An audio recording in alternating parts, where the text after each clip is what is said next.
So this is just a quick video to show you how I pack when I'm going on a trip, whether it's for a day or in this case I'm going for a week to Seattle.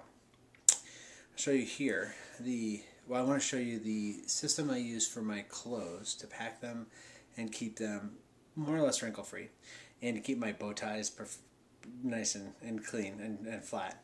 Also what I use for my carry-on luggage, because I only fly carry-on. I do not like taking checked baggage. And I also show you some of the things I put in my briefcase as well. So here we go. I'm going to turn the camera around, so if you get seasick easily, you might want to just close your eyes for a second. So here we have something from Eastern Mountain Sports, EMS.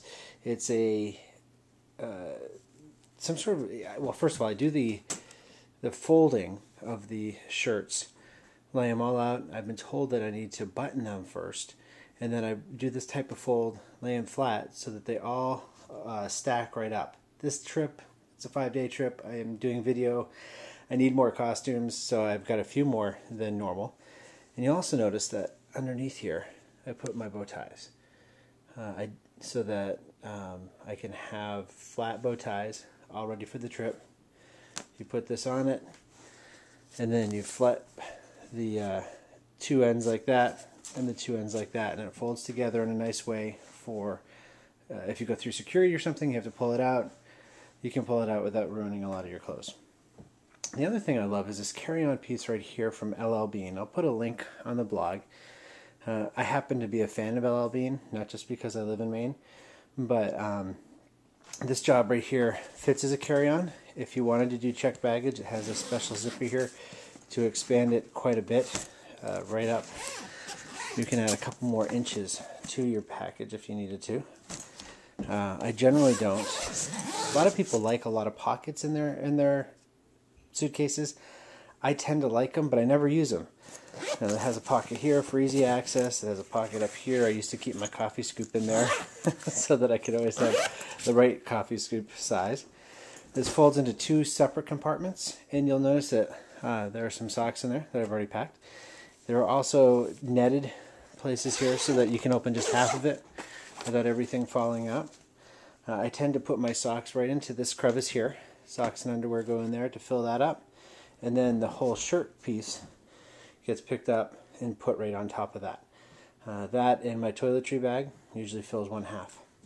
The other half here, I use another bag I got from Eastern Mountain Sports, I think, or just Eagle Creek, and I roll up my t-shirts, roll up my shorts, put whatever else I'm going to have in there into this bag.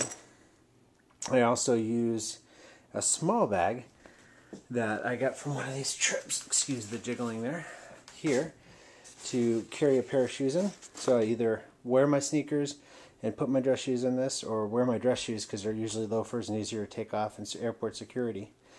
And then those would fit here also.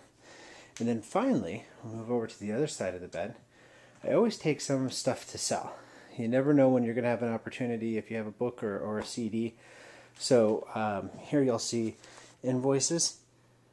Sometimes I run out of stuff if I'm doing a talk at a conference or something. So I just have these ready-made invoices with my Creating Donor Evangelists and my book and coaching package, and then the 10-book special price, so that people can still order the products even though I don't necessarily have it.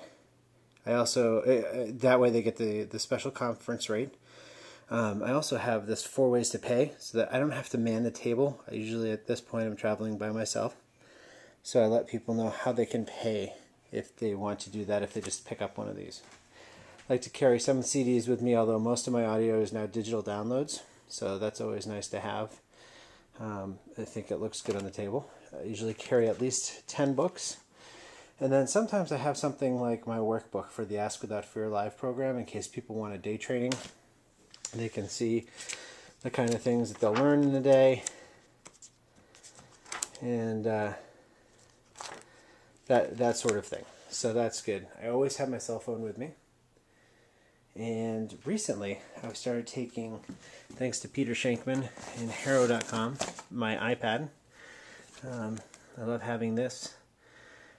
Right there I can have all of my information on a recent trip. I found there were flight delays, and so the iPad was able to save me having rebook a flight. I like to carry this keyboard with me too. It gets a little awkward because it's got this stand in it that makes it awkward to pack.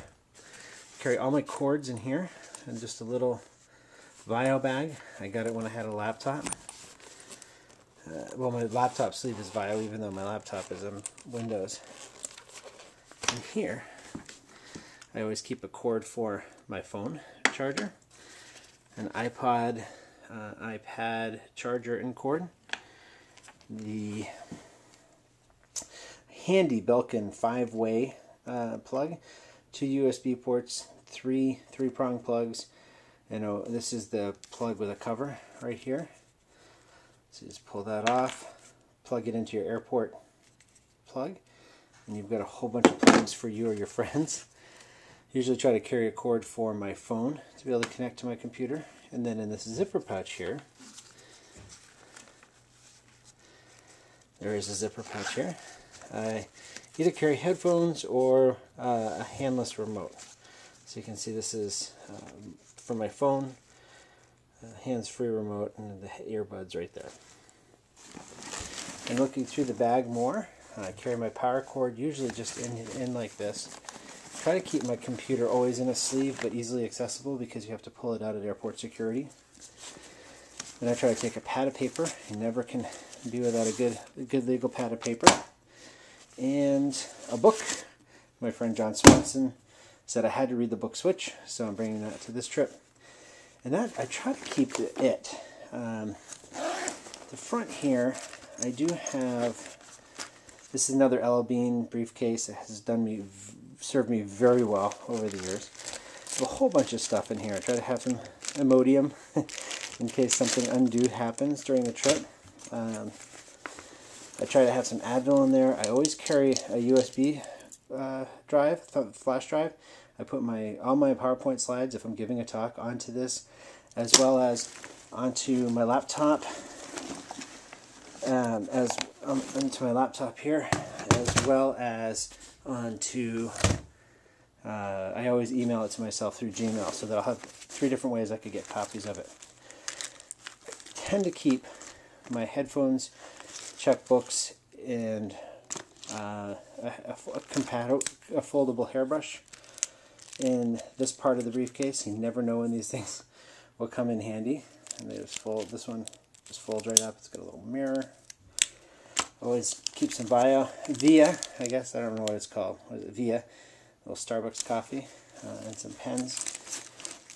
I think the biggest thing that I keep in this bag, and I'm not seeing it right now, is I always keep a Ziploc bag. And the reason I do that is that airport security is so tough right now. So I always go, when I go to the airport, I take out all my pens. I take out my wallet, and some little piece of paper. I always put my handkerchief often isn't, put my keys, my phone for sure, and anything else I might have that the airport security might not like. My moleskin, I love to have a little moleskin notepad like that. And I put it all into the Ziploc bag, throw it into the top of here, right into this briefcase. And then when I always put my belt in here too. And that way I'm able to go through airport security with a charm very easily. I'm going to try to turn this back to myself.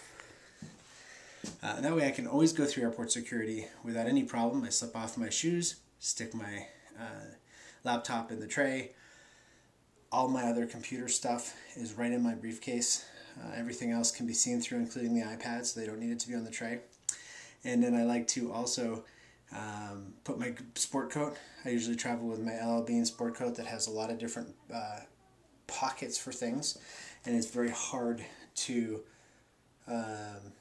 wrinkle.